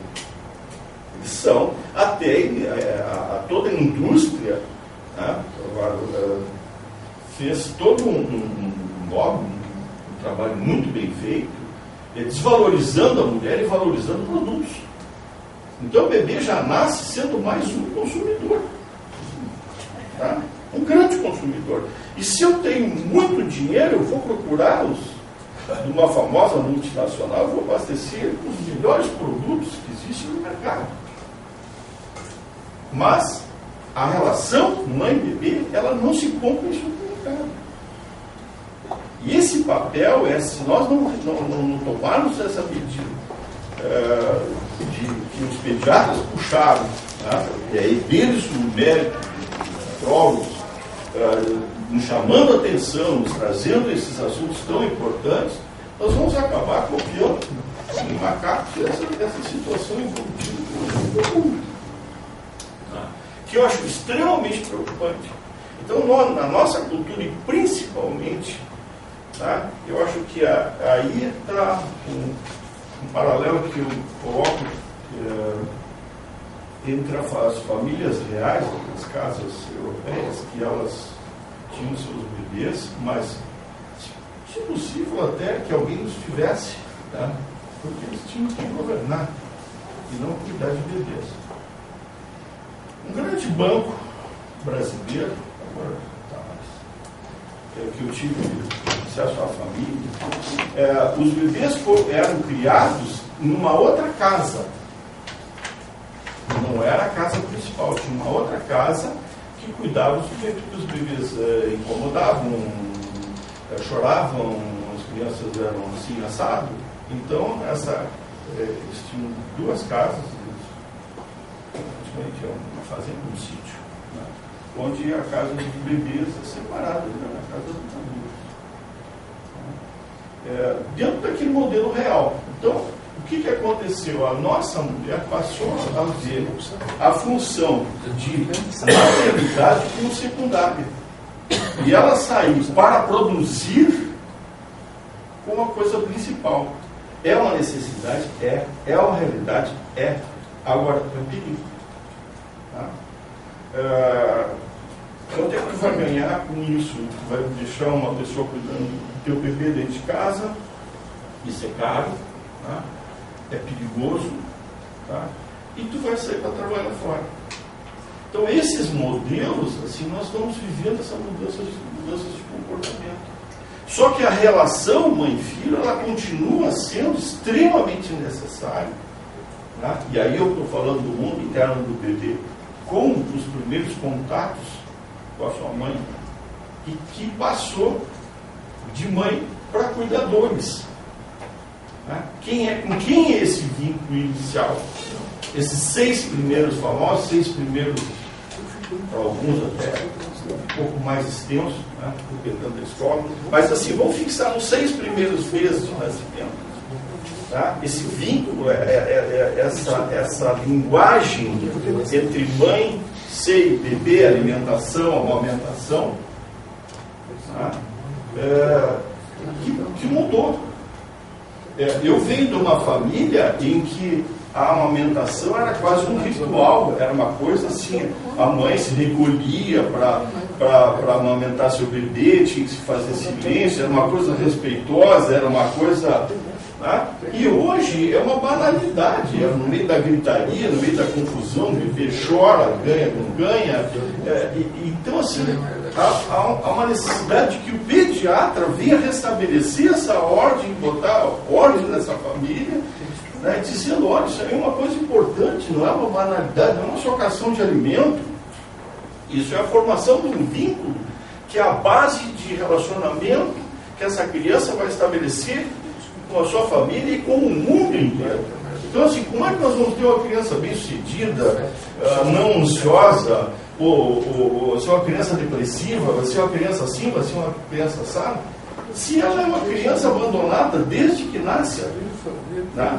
E ela, daqui a pouco, ela passa a comandar o espetáculo, ela manda, ela come o que ela quer, ela faz o que ela quer, né? Ela vai se divertir vai ganhar uma babá eletrônica, um equipamento computador, alguma coisa que vai ser o vínculo dela com o mundo. Tá? E essa ansiedade e essa depressão é, no nosso ponto de vista, uma das bases, né? A desestruturação dessa relação mãe-bebê é uma das bases da patologia que nós estamos tratando. Então, assim, é um fenômeno extremamente complexo, né? Acho que cada um de nós abordou um aspecto extremamente importante. Eu acho que o alerta que nós estamos dando é muito significativo. Acho que o papel do pediatra deve ser apoiado por todos os outros especialistas da clínica. todas as outras especialidades, porque o único ficou gritando, ele acaba gritando os dois aqui na frente, estão pejadas, né? No troço, assim, gritando sozinho da importância que isso tem na nossa, se nós quisermos pessoas sadias, né? Porque o número de patologias em cima disso é extremamente alto. Então, assim, era a minha contribuição. Tá? Eu acho que é extremamente importante o que a gente está fazendo. Eu acho que não deve se encerrar aqui. Eu acho que nós devemos lutar muito, muito se deve, né, aos pediatras que já conseguiram, né, resgatar esse papel de importância da maternidade, importância do aleitamento materno, né, quebrar coisas da indústria alimentícia. Não tem nada contra as duas coisas. Eu acho que cada um tem o seu papel, né? E nada vai substituir o papel da mulher, né? Eu acho que a luta por melhores dias, né, dentro de uma sociedade que a mulher faz é extraordinária, né? Agora ela é penalizada, né? Ela é extremamente penalizada dentro da nossa vida, porque ela tem que ser linda, maravilhosa, ela tem que ser um excelente profissional e ainda ser uma mãe impecável. E se há alguma coisa errada, vocês podem estar certos, na nossa cultura, a culpa sempre vai ser da mãe, nunca do pai. Obrigado.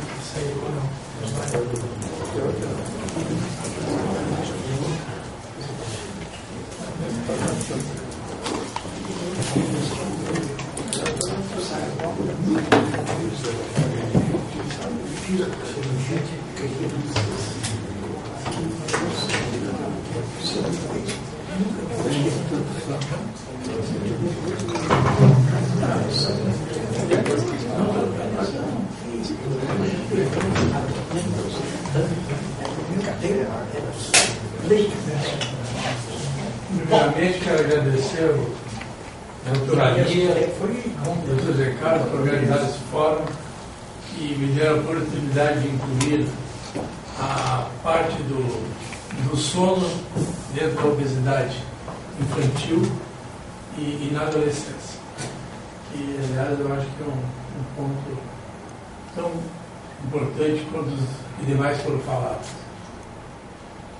Como introdução, no Jornal Pediatria está relatado que em 1989 o Instituto Nacional de Alimentação e Nutrição, o Programa Nacional da Saúde, constatou que 1.500.000 crianças são obesas no Brasil, com predomínio das meninas.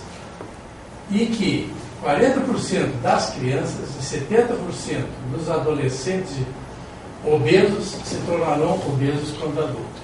Então isso aí é um problema já se vê de saúde pública, o número de pessoas que são acometidas desse mal. Isso aqui já foi bastante falado, é o índice de massa corporal, só para ter uma ideia como é que se faz, que se na criança se valoriza pelos seus percentis, normal, magreza, sobrepeso, de acordo com a curva, que é medida no IMC, que é o peso, a altura, metro quadrado, e transformado e colocado nessa tabela, que depende da idade do paciente e do sexo. Nesse caso aqui é um sexo feminino.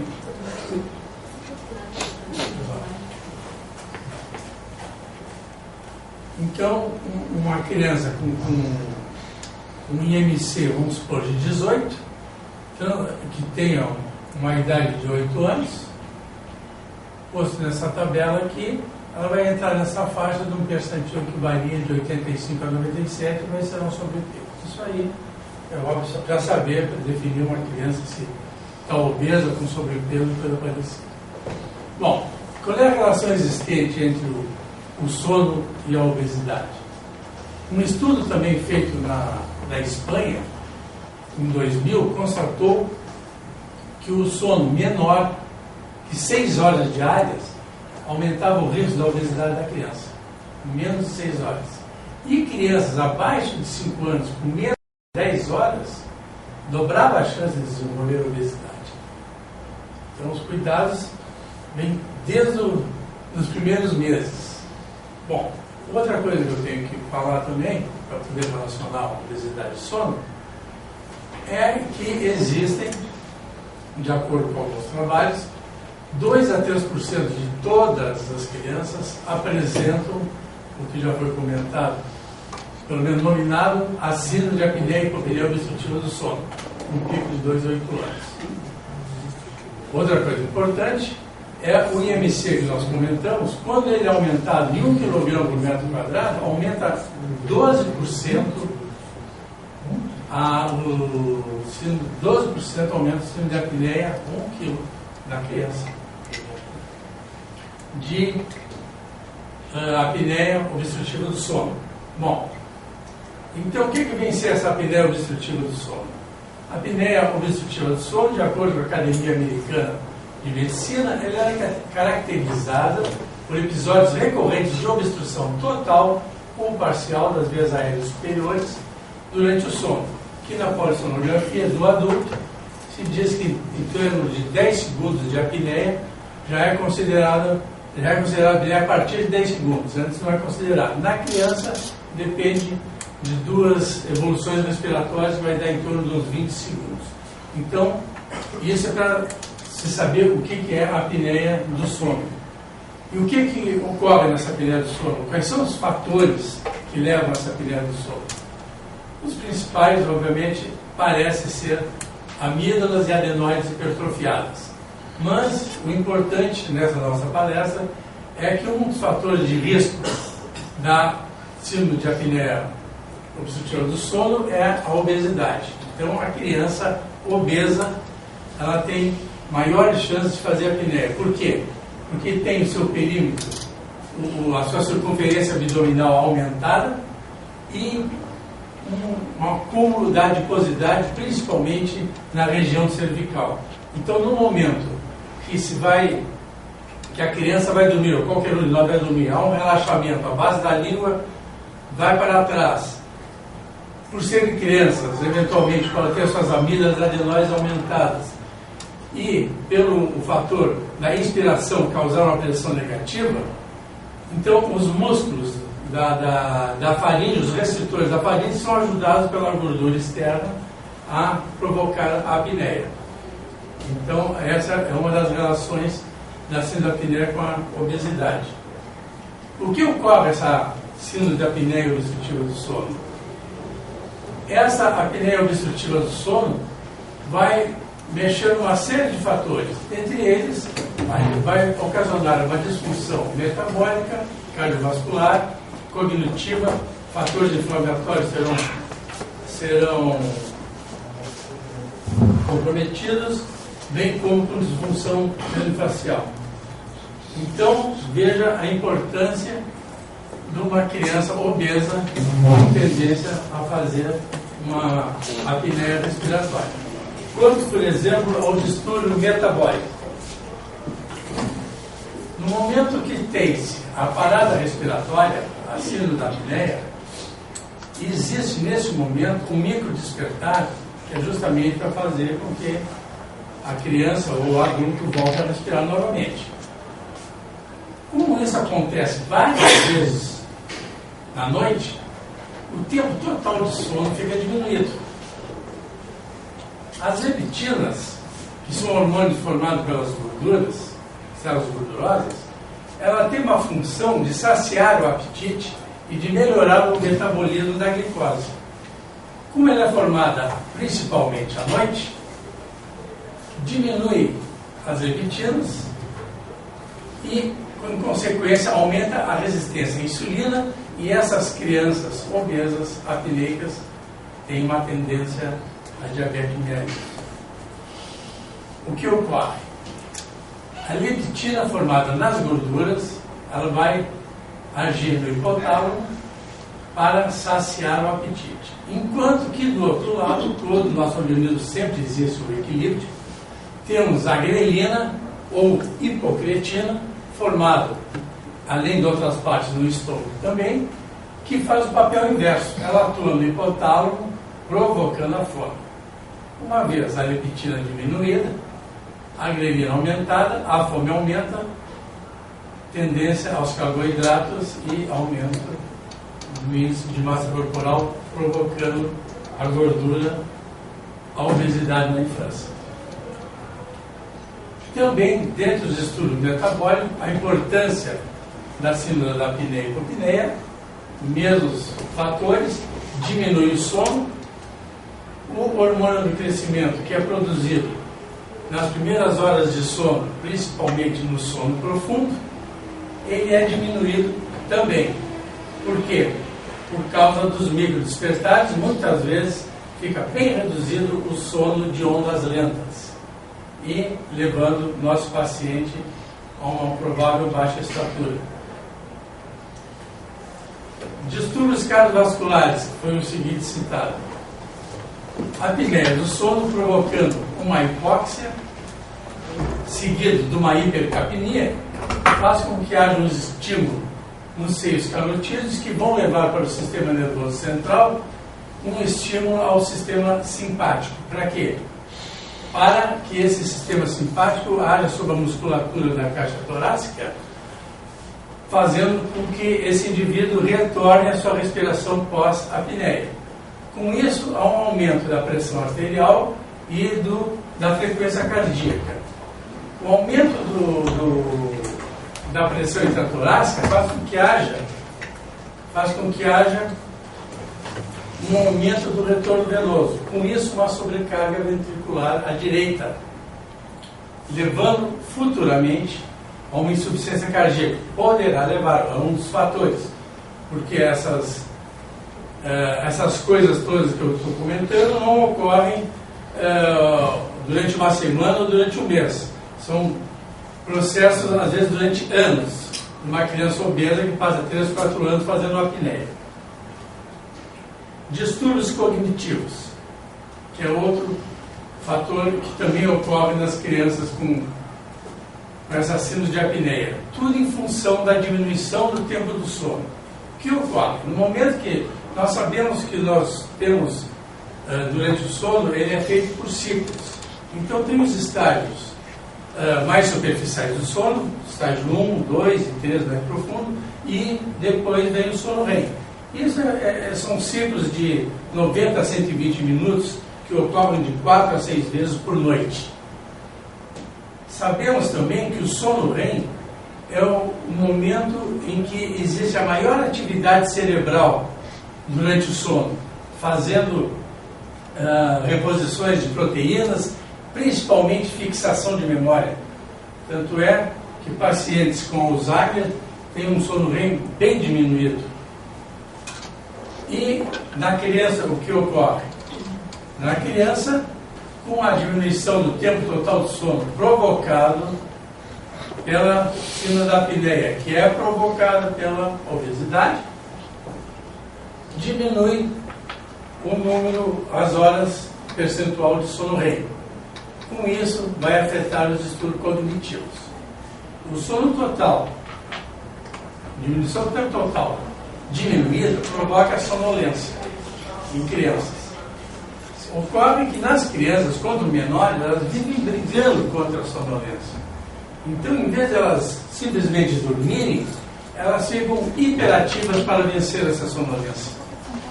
Com essa falta de concentração ocasionada pelo déficit de sono REM, esse conjunto é um dos componentes dos transtornos do déficit de atenção e hiperatividade, que deve ser observado sempre quando uma criança chega ao nosso consultório com essa queixa de hiperatividade, se não está envolvido no processo do sono. Distúrbios inflamatórios também ocasiona porque a hipóxia, com o aumento do CO2, em liberações de leucotrienos e outras substâncias que vão lesar o endotélio vascular, fazendo formações de êmbolos e conduzindo, é mais frequente no adulto, a infarto do miocárdio e os AVCs. Sabe-se histórias de, principalmente adultos, que ou morreram ou levantaram hemiplégia, em função, muitas vezes, disso aí. Só se diz, teve um AVC, mas nunca vai se atrás saber qual é a causa do AVC. Então deve se prevenir. Isso aqui também é muito comum, essa distorção, porque uma vez essas crianças tendo hipertrofia de amígdalas, adenóides, que é muito comum, e mais a apneia, para vencer o esforço respiratório, respiram pela boca. E essa respiração bucal faça porque antes dos 9 anos de idade, a maxila ainda não está totalmente soldada, fixada, pronta. Então, esse hábito de respirar pela boca vai acabar fazendo com que o palato seja elevado e esses dentes sejam protuídos. Então, pode dar deformidades orofaciais, dentre outras coisas. Então, para ser bem sucinto, aí, que todo mundo está cansado, fiz um resumo aqui, pondo que o débito do sono vai levar ao cansaço, diminuição da atividade, menos consumo de energia, obesidade. Dorme pouco, tem maior oportunidade para se alimentar, aumenta a ingesta de alimentos de alta densidade energética, elevando a obesidade. Baixos níveis de leptina, altos níveis de grelina, aumento da fome, seleção de alimentos, diminuição do gasto energético, também levando à obesidade. Então, como conclusão, é o seguinte: foi falado 1.500.000 crianças no Brasil são obesas. 2 a 3% apresentam síndrome da apneia obstrutiva do sono. A apneia obstrutiva do sono diminui o tempo total. O sono diminui, propicia a obesidade. Então, o que temos aí? Obesidade provoca síndrome da apneia obstrutiva do sono, que provoca diminuição do sono, provocando logo a obesidade. Então, isto é um círculo vicioso. Sempre que temos uma criança com obesidade, devemos pensar nisso aqui e nas repercussões todas que foram faladas. Agora, como deve se fazer para evitar isso aqui? Como já se viu aqui, não é fácil. Mas eu penso, particularmente, que não devemos, não que não devamos educar as crianças a comer, nós devemos tratar os pais. Porque pôr um prato de macarrão na frente dos pais e mandar a criança comer alface é uma coisa muito difícil. Então eu acho que primeiramente os pais devem receber um tratamento específico a respeito disso. Porque isso, Dr. Barra de convir, é um problema cultural. E se você for na China, as crianças, a maioria, comparado com os Estados Unidos, que é um monte de obesos, na China, gente muito mais magra, proporcionalmente, eles comem peixe, verduras, isso é uma coisa natural. Enquanto que nos Estados Unidos, o natural é comer fast food. Então, no meu ponto de vista, o tratamento dessas crianças é baseado na educação familiar. Então é isso que eu tinha para passar para vocês.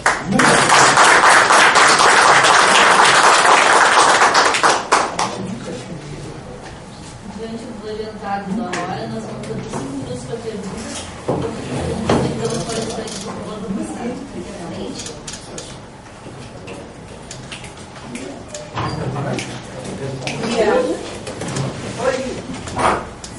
Também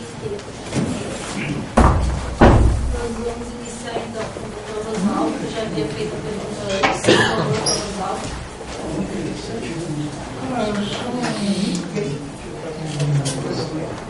Um detalhe, naquela questão numerada 8, fala a respeito do café.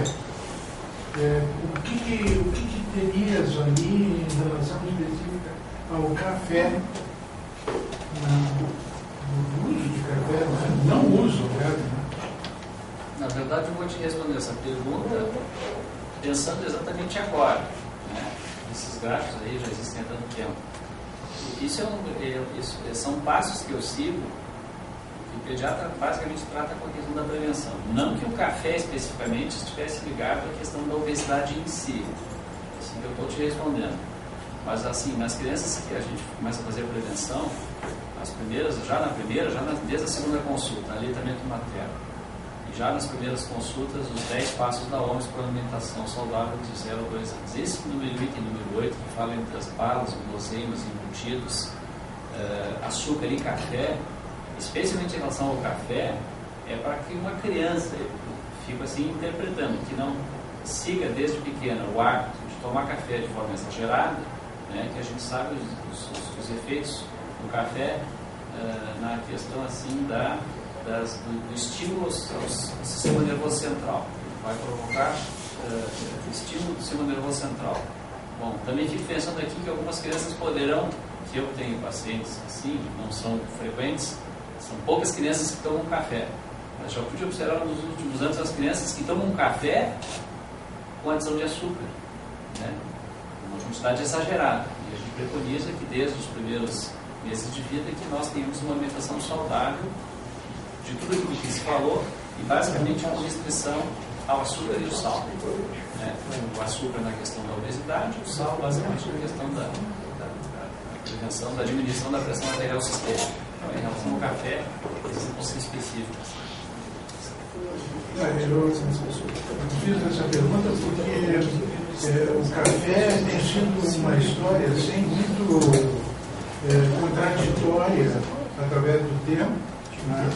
E inclusive com trabalhos feitos, o americano que adora a estatística, né?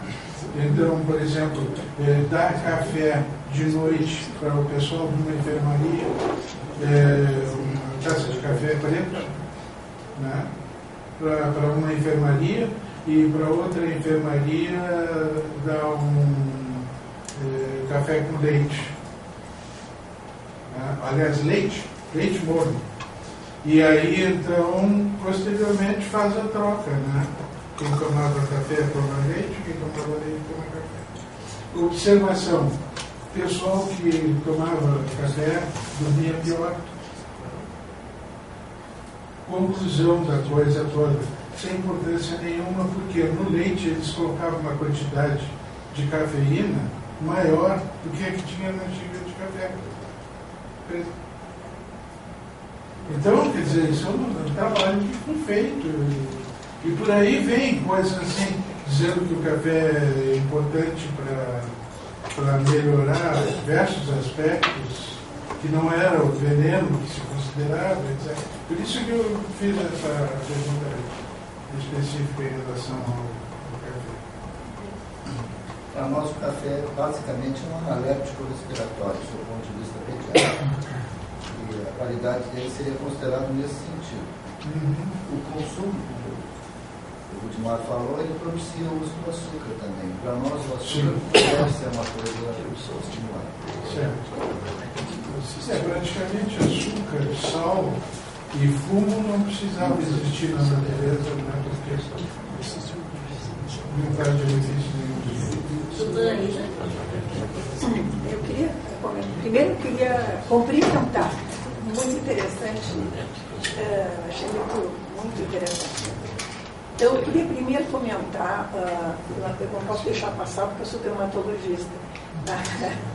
A acantose nigrans, a gente considera uma doença paraneoplásica. Não é? Isso aí é uma pseudo-acantose nigrans que está relacionada com a obesidade. Tá? Mas não está errado chamar acantose nigrans, mas o dermatologista chama pseudo-acantose nigrans, porque a acantose nigrans é uma doença paraneoplásica, costuma dar mais em adulto e a gente tem que investigar se tem algum tumor em algum lugar. Tá? Depois eu queria perguntar para o doutor José Carlos, ele falou na simvastatina e eu fiquei curiosa, a partir de que idade a gente pode dar para ter? 10 anos. 10 anos? 10 anos. Foi liberado as duas estatinas liberadas é a atorvastatina e a rosuvastatina, a partir dos 10 anos.